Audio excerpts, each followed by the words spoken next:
Hello student, आप लोग कैसे हैं। देव कोचिंग की इस ऑनलाइन प्लेटफॉर्म पर आपका हार्दिक स्वागत है। मैं विद्यानंद सिंह आपका इस देव कोचिंग के ऑनलाइन प्लेटफॉर्म पर आपका हार्दिक स्वागत अभिनंदन करता हूं। आप जानते हैं कि इस समय बॉटनी सेक्शन का एक इम्पॉर्टेंट चैप्टर हम लोग डिस्कस कर रहे हैं, जिसमें हम लोग आज चौथे लेक्चर के माध्यम से जानने का प्रयास करेंगे कि किस तरह से जो है पॉलन ग्रेन हमारे लिए किस तरह से उपयोगी है। पॉलन ग्रेन क्या होता है, इसके पहले हम लोग डेवलपमेंट ऑफ मेल गैमेटोफाइट के बारे में हम लोगों ने पढ़ा था कि कैसे जो है पॉलन ग्रेन का फॉर्मेशन होता है। आइए स्टूडेंट, हम लोग जो है जानने का प्रयास करते हैं कि जो पॉलन ग्रेन होता है, ठीक है, इससे बहुत सारी हम उपयोगी चीज़ें भी बन जाती हैं।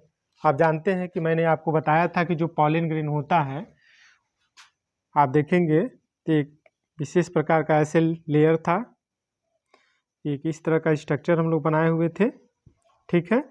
इसको हम लोग कहे थे एक्जाइन, इसको हम लोगों ने कहा था इंटाइन, ठीक है। और इसमें आपने देखा था कि एक न्यूक्लियस था, ठीक है, और वैक्यूल्स था, ऐसे वैक्यूल्स थे, ठीक है। जो एक्जाइन होता है यह एक विशेष प्रकार के हार्ड लेयर एक ऑर्गेनिक सब्सटेंस से बना होता है, जिसको स्पोरोपोलेनिन कहते हैं। हमने बताया था कि ये सबसे हार्डेस्ट सब्सटेंस होता है, ठीक है। यही जो है इस पॉलन ग्रेन को प्रिजर्व करके रखता है, जिससे फॉसिल्स के रूप में भी पाया जाता है, ठीक है। उसके बाद जो इंटाइन होता है, इसका जो लेयर होता है कंटिन्यूअस होता है। अब ये पॉलन ग्रेन जब बन जाता है तो इससे बहुत सारे पॉलन प्रोडक्ट भी बनाए जाते हैं। जैसा कि आप लोग देख रहे हैं कि जो पॉलन ग्रेन होता है उससे बहुत सारे पॉलन प्रोडक्ट बनते हैं। जैसे यह जो परागकण होता है, इससे हमको न्यूट्रिशन भी प्रोवाइड होता है, मतलब इसमें बहुत सारे पोषक पदार्थ भी पाए जाते हैं जो हमारे लिए उपयोगी होते हैं। तो बहुत सारे इससे कैप्सूल टैबलेट भी बनाए जाते हैं, ठीक है। और वो कैप्सूल और टैबलेट बना करके, सिरप बना करके घोड़ों को भी दिया जाता है, एथलीट्स को भी दिया जाता है, जो धावक होते हैं उनको भी दिया जाता है, जिससे उनकी कार्य क्षमता बढ़ जाती है। और जो है इसके लिए पराग उत्पादों का हम प्रयोग करते हैं। तो बहुत सारे पॉलन प्रोडक्ट हमने अभी आपको बताया, इससे दवाइयाँ भी बनाई जाती हैं, ठीक है। एक और सबसे महत्वपूर्ण जो बात है कि जो परागकण में होता है, इसमें एक फैटी एसिड होता है, ठीक है। और इसमें जो फैटी एसिड पाया जाता है, यह यूवी रेडिएशन जो होता है उसको ये चेक करता है, रोकता है, ठीक है। तो इसका उपयोग जो है आजकल आप देख रहे हैं, बायोटेक्नोलॉजी का ज़माना है, तमाम तरह के बायो प्रोडक्ट्स से कुछ नई नई चीज़ें जो है हमारे वैज्ञानिक साइंटिस्ट बना रहे हैं। तो इससे जो है त्वचा क्रीम बनाया जाता है, ठीक है। त्वचा क्रीम में जब इसका उपयोग कर देते हैं तो यूवी रेडिएशन को चेक करता है। अगर हम देखें कि जो एक नॉर्मली रूप से जो एक पॉलन ग्रेन जैसे ही स्फुटन होता है, आप जानते हैं एंथर से पॉलन ग्रेन जैसे निकलता है तो उसका भी एक टाइमिंग होता है। अब ये नहीं कि वो जो है हमेशा के लिए वाइबल होता है, ठीक है।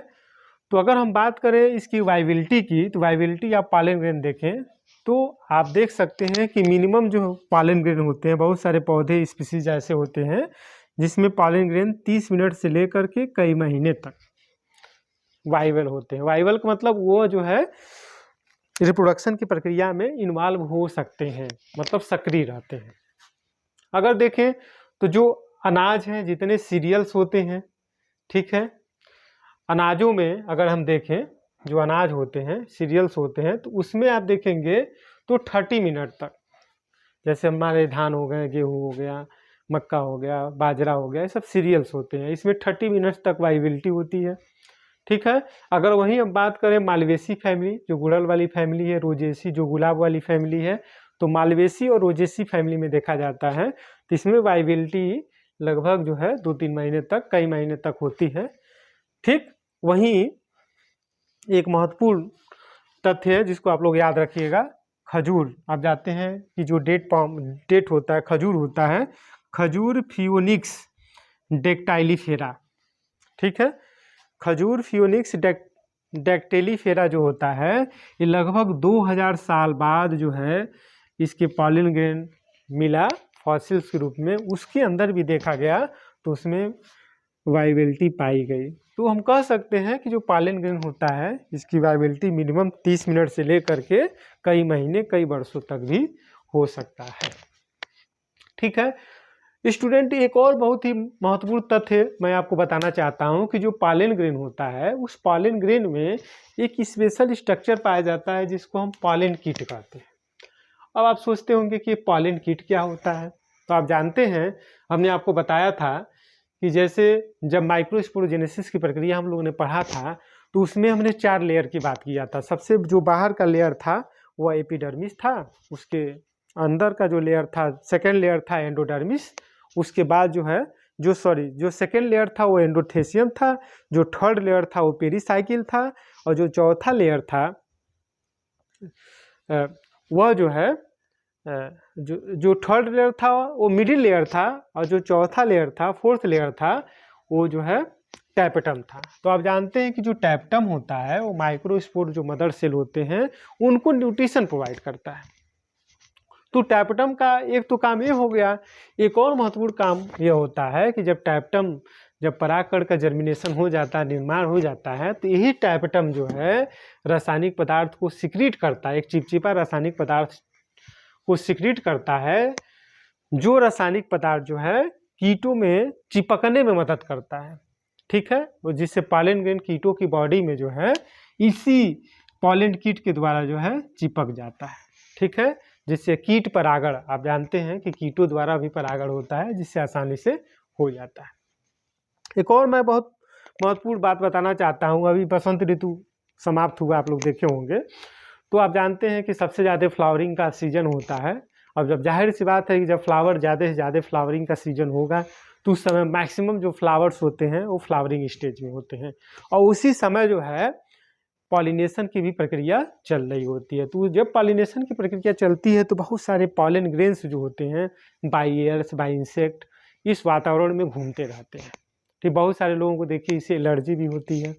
ठीक है, तो आप जानते हैं कि जो परागकण होते हैं उससे एलर्जी भी होती है, एलर्जिक भी होते हैं, क्योंकि परागकण में कुछ उपस्थित जो प्रोटीन होता है ये मानव के लिए जो है एलर्जी उत्पन्न करता है। ठीक है, बहुत सारे लोगों को एलर्जी होता है, तो आप लोग देखे होंगे इस सीजन में लोग मास्क लगा करके चलते हैं जिससे जो है उनको रेस्पिरेटरी डिजीज से भी मुक्ति मिल जाए। और एक आप जानते हैं एक पौधा है जिसके बारे में आप लोग जानते होंगे जिसका नाम है पार्थीनियम, या इसको गाजर ग्रास भी कहते हैं या इसको गांधी ग्रास भी कहते हैं। यह एक एक्जोटिक प्लांट है जो दूसरे देश से लाया गया है। ठीक है, इसी तरह से आइकार्निया भी आप सुने होंगे, वो भी एक्जोटिक प्लांट है। तो इसको बाहर से इंट्रोड्यूस किया गया है। जब यह फ्लावरिंग में होता है, एस्ट्रेसी फैमिली का है, कंपोजिटिव फैमिली का ये मेंबर है, जब ये फ्लावरिंग में सीजन में होता है तो इसके पॉलन ग्रेन जो है बड़ी हार्मफुल होते हैं, बहुत ज़्यादा रेस्पिरेटरी डिजीज कॉज करते हैं। तो इसके जो पॉलन ग्रेन होते हैं हमारे लिए बड़ी हार्मफुल होते हैं। ठीक है, तो एक बार आप इसका स्क्रीनशॉट ले सकते हैं और पुनः हम लोग आगे बढ़ते हैं। तो आइए स्टूडेंट, अब हम लोग जो है बात करते हैं, अभी तक हम लोगों ने यह जान लिया कि फ्लावर क्या होता है, फ्लावर के कितने पार्ट्स होते हैं। ठीक है, फ्लावर के 2 इम्पॉर्टेंट रिप्रोडक्टिव पार्ट्स होते हैं, एक को बोलते हैं एंडोसियम, एक को बोलते हैं गाइनोसियम। एंडोसियम जो होता है ये मेल रिप्रोडक्टिव पार्ट होता है, और इसमें हम लोगों ने पूरे स्टेप बाय स्टेप हमने अध्ययन किया। आपने देखा कि एंथर होता है, तो एंथर के अंदर जो है माइक्रोस्पोर मदर सेल होते हैं, किस तरह से microspore mother cell pollen grain का निर्माण करते हैं, इस पूरी प्रक्रिया को माइक्रोस्पोरोजेनेसिस कहते हैं। पुनः माइक्रोस्पोरोजेनेसिस की प्रक्रिया के द्वारा जो है पॉलन ग्रेन बनता है, यह पॉलन ग्रेन कैसे जा कर के स्टिग्मा पर जर्मिनेट होता है, डेवलपमेंट ऑफ मेल गैमेटोफाइट, कैसे पॉलन ट्यूब का फॉर्मेशन होता है, उसके बाद पॉलन ग्रेन्स कि क्या क्या वर्क होते हैं, पॉलन ग्रेन की क्या विशेषताएं होती हैं, कौन कौन से लेयर पाए जाते हैं, इसका क्या यूटिलाइजेशन है, इन सब चीज़ों के बारे में हम लोगों ने गहन अध्ययन किया। अब आइए स्टूडेंट, हम लोग दूसरा जो इम्पोर्टेंट पार्ट पढ़ने जा रहे हैं। आप जानते हैं कि जो फ्लावर होता है इसका सबसे लास्ट जो पार्ट होता है, लास्ट जो पार्ट होता है उसको कहते हैं female reproductive part, female reproductive part. और जो फीमेल रिप्रोडक्टिव पार्ट फ्लावर का होता है उसको हम बोलते हैं गाइनोसियम, गाइनोसियम। ठीक है। और गाइनोसियम का जो वन पार्ट होता है आप जानते हैं स्टूडेंट, उसको हम क्या बोलते हैं, पिस्टिल बोलते हैं। उसको हमने आपको बताया था, इसको हम क्या बोलते हैं, पिस्टिल बोलते हैं। और एक और इसके लिए टर्मिनोलॉजी यूज किया जाता है, इसको हम मेगा स्पोरेंजियम भी कहते हैं।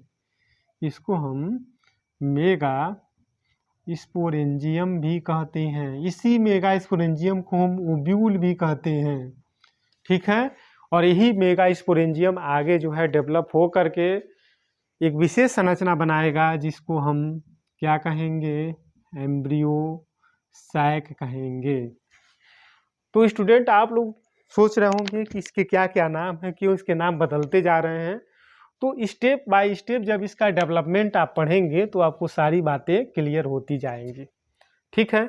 तो आइए सबसे पहले हम इसके एक एक पार्ट को जो है डिटेल स्टडी करते हैं और जानने का प्रयास करते हैं। तो आइए स्टूडेंट हम लोग फीमेल रिप्रोडक्टिव पार्ट के बारे में डिटेल अध्ययन करते हैं। जैसा कि मैंने बताया है कि पौधे का जो फीमेल रिप्रोडक्टिव पार्ट होता है वो गाइनोसियम होता है। अलग अलग पौधों में आप देखिए गाइनोसियम की पोजीशन को मैंने आपके सामने रिप्रेजेंट किया है। अगर नॉर्मली देखा जाए तो गाइनोसियम का जो एक पार्ट होता है उसको हम पिस्टिल कहते हैं। ठीक है। ऊपर का जो पार्ट होता है इसको हम बोलते हैं स्टिग्मा, स्टिग्मा बोलते हैं, इसको बोलते हैं स्टाइल। और ये वाला जो पार्ट होता है इसको बोलते हैं ओवरी। और ये वाला जो पार्ट होता है इसको बोलते हैं थैलमस। नॉर्मली इस तरह का आपको स्ट्रक्चर ब्रेसिका कंपेस्टिस में दिख जाएगा। सरसों में आप देखेंगे तो नॉर्मली गाइनोसियम में आपको नॉर्मली यहाँ स्टिग्मा दिख जाएगा, इसको स्टाइल कहेंगे, इसको ओवरी कहेंगे। ठीक है। अब ये वाला जो पार्ट होता है, ये वाला जो एंड होता है, इसको आप याद रखिएगा, इसको प्रॉक्सिमल एंड कहते हैं और इसको बोलते हैं डिस्टल एंड। इसी डिस्टल एंड पर जो है पॉलन ग्रेन आता है और पॉलन ग्रेन का जो है लैंडिंग होता है। तो इसको भी हम लोग बाद में स्टडी करेंगे जब हम लोग रिप्रोडक्शन की प्रक्रिया को पढ़ेंगे, पॉलिनेशन पढ़ेंगे, रिप्रोडक्शन पढ़ेंगे, तो वहाँ बातें होंगी। अभी हम लोग डेवलपमेंट ऑफ फीमेल गैमेटोफाइट पढ़ना स्टार्ट किए हैं, फीमेल रिप्रोडक्टिव पार्ट के बारे में पढ़ना स्टार्ट किए हैं। तो ये जो है आप नॉर्मली देख सकते हैं। अगर हम हिबिस्कस रोजा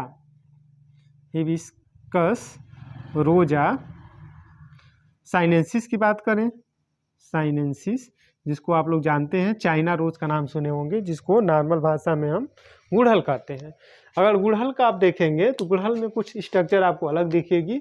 यहाँ आप देख रहे हैं स्टिग्मा जो है, स्टिग्मा की संख्या जो है यहाँ लगभग 5 दिखाई दे रहा है आपको। उसके बाद आप जस्ट उसके नीचे देखेंगे तो यहाँ आपको स्टाइल दिख जाएगा स्टूडेंट। ये स्टिग्मा है, ये स्टिग्मा है, ये है स्टाइल और ये है ओवरी। इसी ओवरी के अंदर आप देखेंगे तो यहाँ भी प्लेसेंटा होता है। इसी ओवरी के अंदर आप देखेंगे तो ओव्यूल का फॉर्मेशन होगा। तो उसको अभी हम लोग बाद में जब मेगा स्पोरेंजियस की प्रक्रिया भी पढ़ेंगे तो उसको हम लोग डिस्कस करने वाले हैं। अब देखिए ये तो नॉर्मल ब्रेसिका में ओवरी का स्ट्रक्चर हो गया, फीमेल रिप्रोडक्टिव पार्ट का स्ट्रक्चर हो गया। अगर हम हिबिस्कस रोजा साइनेंसिस में देखेंगे तो आपको स्टिग्मा देख रहे होंगे कि इसकी संख्या कई दिख रही होगी, स्टाइल है, ओवरी। ठीक है। ये थैलेमस है, ये वाला पार्ट है थैलेमस। अगर हम एक और संरचना आपके सामने दिख रहा है कि जो ये इसमें कार्पेल पाए जाते हैं, गाइनोसियम के अंदर कार्पेल पाए जाते हैं। अगर कार्पेल की संख्या 1 होता है तो उसको मोनोकार्पेलरी, अगर 2 होगा तो बाई कार्पेलरी, अगर 3 होगा तो ट्राई कार्पेलरी, अगर इससे ज़्यादा होगा तो उसको मल्टी कार्पेलरी भी कहेंगे। तो यहाँ देखिए ओवरी जो है ये मल्टी कार्पेलरी, आप देख रहे होंगे कि बहुत सारे जो है कार्पेल एक साथ फ्यूज हो गए हैं। तो जब बहुत सारे कार्पेल एक साथ फ्यूज हो जाते हैं तो दूर से देखने पर लगता है कि एक ही है, लेकिन एक ही नहीं होता है। उनको बोलते हैं मल्टी कार्पेलरी सिनकार्पस। जब सिनकार्पस रहेगा तो वो ज्वाइंटेड होगा, जुड़ा होगा। ठीक है। ऐसा आपको अगर देखना होगा तो पपावर में आपको देख सकते हैं, पपावर सोमनीफेरम में। ठीक है। ये वाला जो रेड से देख रहे हैं स्ट्रक्चर, ये हो जाएगा स्टिग्मा। ठीक है। और ये जो देख रहे हैं तो इसमें बहुत सारे जो है कार्पेल एक साथ फ्यूज है। ठीक है, एक संरचना और मल्टी कार्पेलरी में आपको देखने को मिलता है। आप देख रहे हैं कि ये भी मल्टी कार्पेलरी है, ये भी मल्टी कार्पेलरी। यहाँ है सिन कार्पस। सिन कार्पस का मतलब होता है सारे कार्पेल फ्यूज होते हैं। और यहाँ है मल्टी कार्पेलरी, ठीक है, इसको कहते हैं एपोकार्पस। और एपोकार्पस में आप देख रहे होंगे कि ये सब देख रहे होंगे कार्पल आपको दिखाई दे रहा है। देखिए ये भी कार्पेल है, ये भी है, ये भी है, आपको अलग अलग जो है कार्पेल दिखाई दे रहे हैं। बहुत सारे कार्पेल आपको यहाँ दिखाई दे रहे हैं, आप उनको देख भी सकते हैं। तो जब कार्पेल एक दूसरे से फ्री होते हैं तो उनको बोलते हैं एपोकार्पस, और जब कार्पेल एक दूसरे से जुड़े होते हैं तो उनको कहते हैं मल्टी कार्पेलरी। ठीक है, तो आज हमने आपको एक बेसिक कॉन्सेप्ट दिया कि फीमेल रिप्रोडक्टिव पार्ट क्या होता है, उसको बोलते हैं गाइनोसियम, उसके एक पार्ट को बोलते हैं पिस्टिल।